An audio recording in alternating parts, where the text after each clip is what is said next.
ஒரு சாதாரணமா எனக்கு வேண்டான்னு சொன்னத நீ எதுக்கு இவ்ளோ குதர்க்கமா பேசுறேன்னு எனக்கு தெரியல. உன் சந்தேக புத்தி உன்னை விட்டு போகவே போகாதா?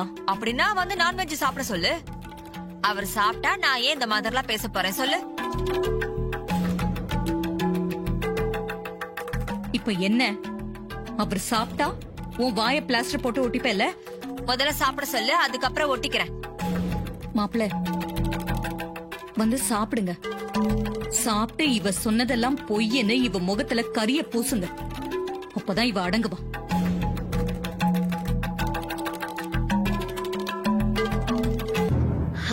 அம்மா, சாப்பிடுறதெல்லாம் அவங்களோட பர்சனல். அவருக்கு பசி இல்லனா விட்டுருங்க, ஃபோர்ஸ் பண்ண கூடாது. ரேவதி, நான் மாப்பிள்ள மேல சந்தேகப்பட்டெல்லாம் சாப்பிட வர சொல்லல. மாப்பிள்ள சாப்பிட்டு இவ வாய அடைக்கணும், அதுக்காக தான் சொன்னேன்.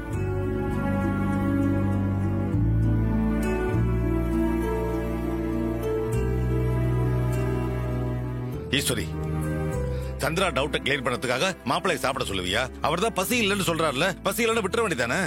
இல்லங்க, விட்டா இவ பேசிக்கிட்டே போவா, அதனாலதான் சொல்றேன். வாங்க மாப்பிள்ள, நீங்க வந்து சாப்பிடுங்க.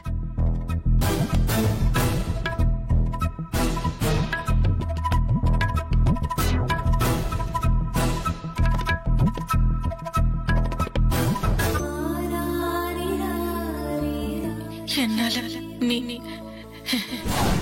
இவ்வளவு நாள் பட்ட கஷ்டம் எல்லாம் வீணா போக கூடாது. நீ ஜெயிக்கணும். ரெண்டு குடும்பமும் ஒன்னா சேர்ந்து ஒத்துமையா சந்தோஷமா இருக்கணும். நீ இதை செஞ்சு முடிச்சா என் ஆத்மா சாந்தி அடையும். வாங்க.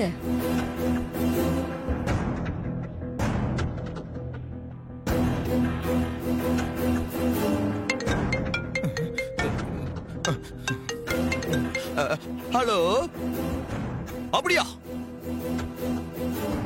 என்ன சொல்றீங்க, நிஜமாவா? ஐயோ, சரி நான் கூப்பிடுறேன். யாரும் சாப்பிடாதீங்க, யாரும் சாப்பிடாதீங்க. இப்பதான் கேட்டரிங்ல இருந்து போன் வந்துச்சு. நம்ம சாப்பிடுற சாப்பாட்டுல பல்லி விழுந்துருச்சா?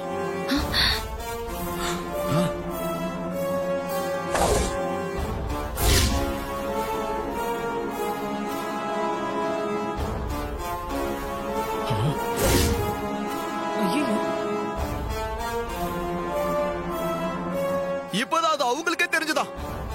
அதான் உடனே போன் பண்ணி இதை சாப்பிட வேணாம்னு சொன்னாங்க. என்ன மாப்பிள்ள சொல்றீங்க? சாப்பாட்டுல பல்லி விழுந்துருச்சா? அட ஆமத்த, நமக்கு அனுப்பிச்ச சாப்பாட்டுல கொஞ்சம் மிச்சம் மீதி ஹோட்டல்ல இருந்திருக்கும்ல, அத யாரோ கிளறும் போது பார்த்தா அதுல ஒரு பல்லி. இப்ப உடம்பு எப்படி இருக்கு மேடம்? இப்ப ஒண்ணும் பிரச்சனை இல்ல டாக்டர், நான் நல்லா தான் இருக்கேன். நாங்க சாப்பிட்ட சாப்பாட்டுல அப்படி என்னதான் கலந்துருந்துச்சு டாக்டர்? நீங்க சாப்பிட்ட சாப்பாட்டுல பல்லி தான் விழுந்திருந்துச்சு. அத சாப்பிட்டதுனாலதான் வாந்தி மயக்கம்லாம் வந்திருக்கு.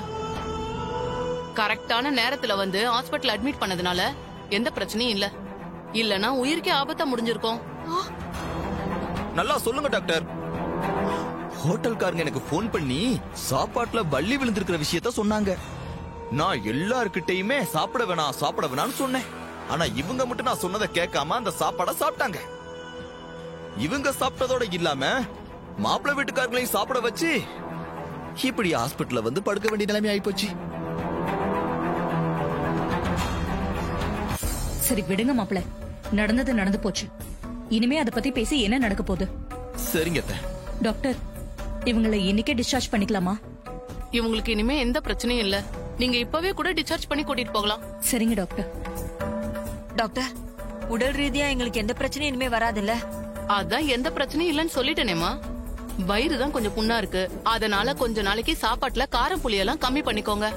தயிர், மோர் இந்த மாதிரி குளிர்ச்சியான பொருட்களை அதிகமா சேர்த்துக்கோங்க. ஓகே? சரிங்க டாக்டர்.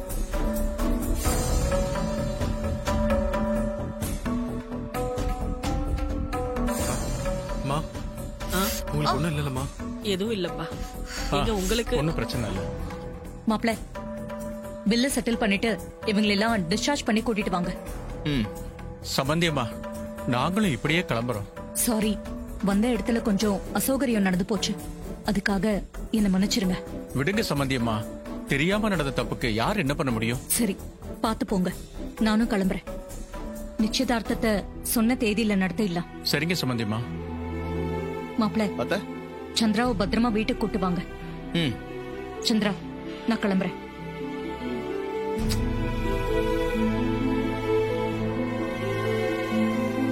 சின்னத்த, இனிமேலாவது வீம்புக்கு ஏதாவது செய்யாம கொஞ்சம் அடக்க உடக்கமா இருக்க பாருங்க. ஏய், ஏதோ ஒரு தடவை ஸ்லிப் ஆயிட்டா நீ எல்லாம் எனக்கு புத்திமதி சொல்லுவியா? திருடனாய் பார்த்து திருந்தாவிட்டால் திருட்டை ஒழிக்க முடியாது. நான் போய் பில்லு கட்டிட்டு வரேன். பத்திரம்.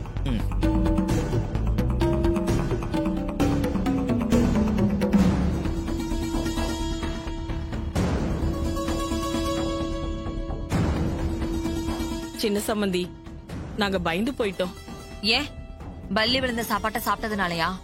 அது இல்லம்மா, இப்படி ஒரு அசம்பாவிதம் நடந்ததால உங்க அக்கா எங்க இத அவசகுணமா நினைச்சு கல்யாணத்தை நிறுத்திடுவாங்கன்னு பயந்தம்மா.